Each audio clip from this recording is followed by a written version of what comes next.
বন্ধুরা, আমি মিনা। আমি তোমাকে খুব গুরুত্বপূর্ণ একটা কথা কইতে চাই, যা আমি আর আমার বন্ধুরা স্কুলে শিখছি।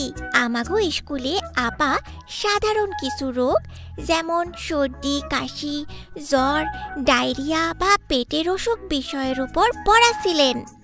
আপা, আমরা এই অসুখগুলা থেকে নিজেকে মুক্ত রাখার জন্য কি করতে পারি?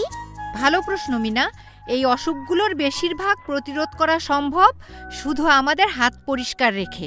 কিন্তু আপা, আমাগো হাত তো পরিষ্কার। আপা, আমি কি একটু বাইরে যেতে পারি? এই জীবাণুগুলো খুব ছোট, যা খালি চোখে দেখা যায় না রাজু। হাত পরিষ্কার দেখা গেলেও এই রোগের জীবাণুগুলো বহন করতে থাকে। জীবাণু! আর এজন্যই সঠিকভাবে হাত পরিষ্কার রাখা খুবই গুরুত্বপূর্ণ। এসো বাচ্চারা, তোমাদের দেখাই কিভাবে সঠিকভাবে হাত পরিষ্কার করতে হয়। 2 হাত পানি দিয়ে ভেজাতে হবে, তারপরে সাবান দিয়ে ঘষে কমপক্ষে 20 সেকেন্ড পরিষ্কার করতে হবে।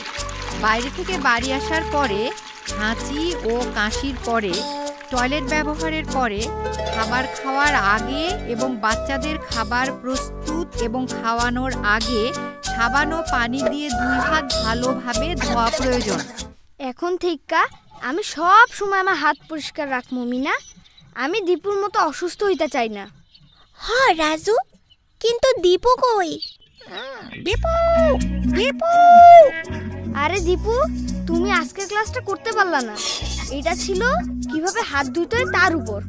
আপা বলেছেন ঠিকমতো হাত পরিষ্কার রাখলে অনেক রোগ প্রতিরোধ করে, যেমন সবসময় পায়খানা থাইকা বাইর হইয়া সাবান ও পানি দিয়া 2 হাত ভালোভাবে ধুইতে হয়। আরে দীপু!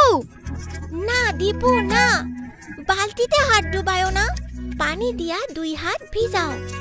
এখন সাবান দিয়া হাত ভালো কইরা ঘষো, হাতের তালুতে, আঙ্গুলের ফাঁকে আর নখে। আর ভালো হয় যদি তুমি নখগুলো কাইটা ফেলো।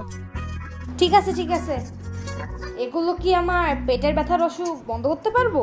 হ্যাঁ, যদি তুমি নিয়মিত হাত পরিষ্কার রাখো, তোমার ঘন ঘন এই ধরনের অসুখ হইব না। কিন্তু ভালো হইব যদি তুমি এখন স্বাস্থ্য কেন্দ্রে যাও। স্বাস্থ্য আপা তোমারে কইতে পারবো কি করতে।